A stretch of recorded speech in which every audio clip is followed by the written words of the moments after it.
नमस्कार, आप सभी का इस YouTube चैनल में हार्दिक स्वागत है। आज हम कक्षा 12 विषय भूगोल अध्याय 6 विश्व मानव अधिवास पार्ट 8 का अध्ययन करेंगे। आइए शुरुआत करते हैं।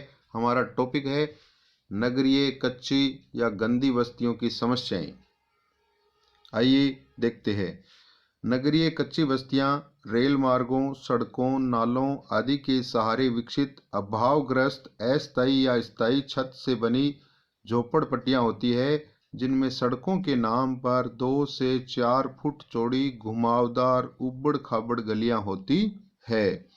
यानी नगरीय कच्ची बस्तियां रेल मार्गों, सड़कों, नालों आदि के सहारे विकसित अभावग्रस्त, जिनमें सुविधाएं नहीं होती है, अस्थायी या स्थायी छत से बनी झोपड़पट्टियां होती है और सड़कों के नाम पर 2 से 4 फुट चौड़ी और वो भी घुमावदार उबड़ खाबड़ गलियां होती है।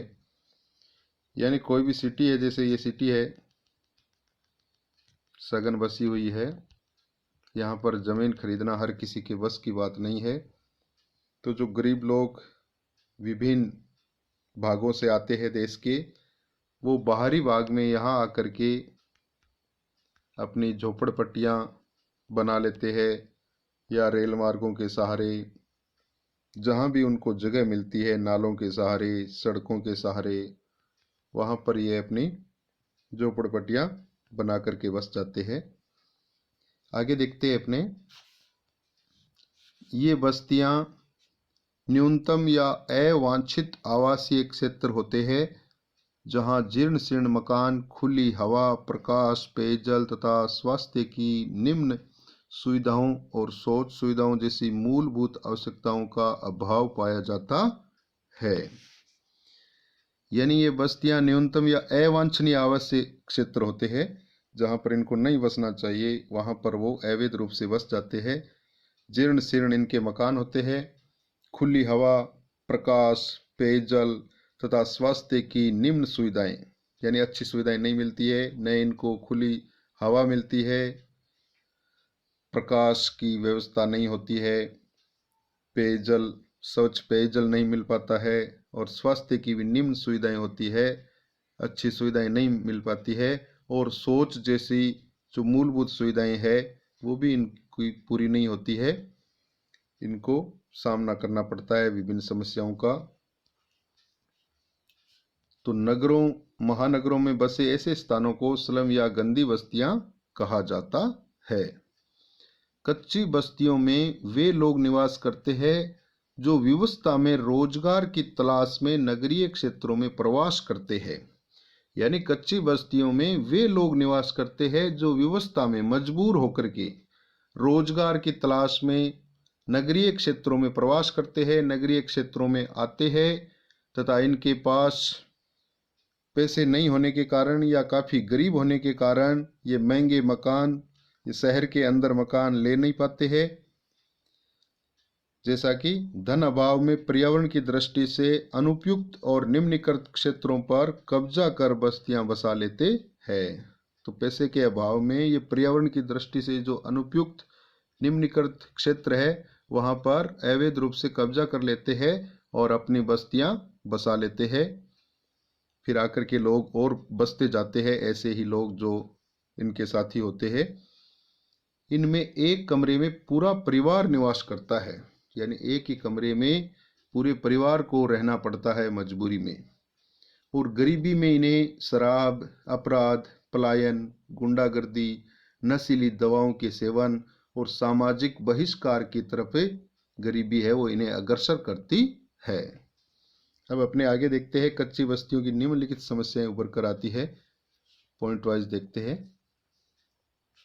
सबसे पहले है अस्वास्थ्यपूर्ण पर्यावरण में आवासों का निर्माण।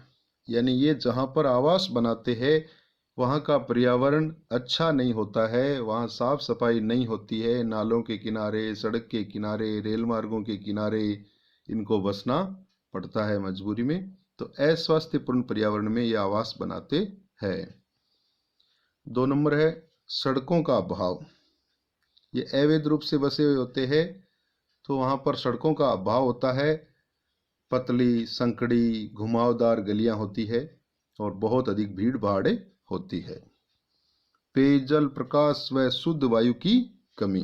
अगला पॉइंट है पेयजल, पीने के लिए इनको स्वच्छ पानी नहीं मिलता है, प्रकाश नहीं पहुंच पाता है वहां तक, या पहुंचता है तो भी यानी प्रकाश की कमी रहती है।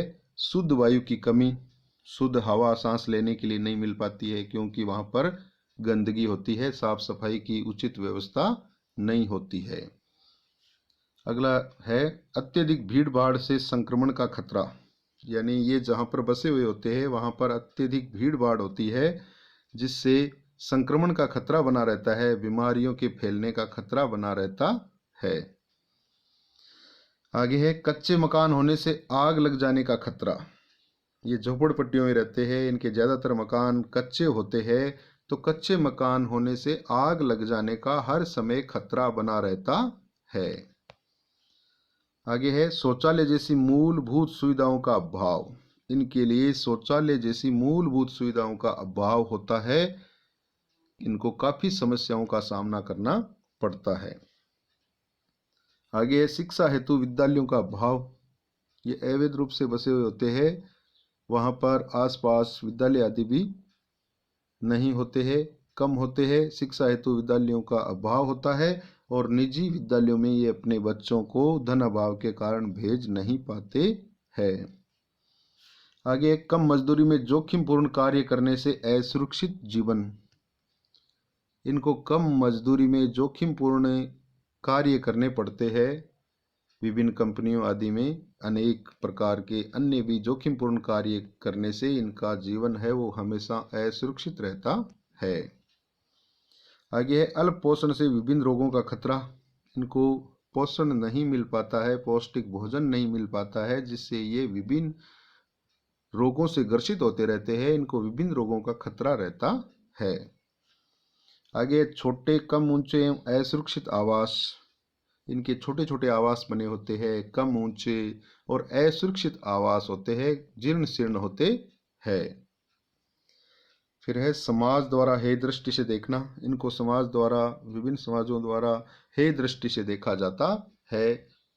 ये बिना किसी सुविधाओं के अपना जीवन यापन करते हैं, काफ़ी परेशानियों का सामना करते हैं। अगला पॉइंट है कानून एवं व्यवस्था बनाए रखने की समस्या, यानी कच्ची बस्तियों में कानून और व्यवस्था बनाए रखने की भी समस्या होती है, शिक्षा का यहाँ पर अभाव होता है। धन्यवाद। यदि आपने इस चैनल को अभी तक सब्सक्राइब नहीं किया है तो सब्सक्राइब अवश्य करें।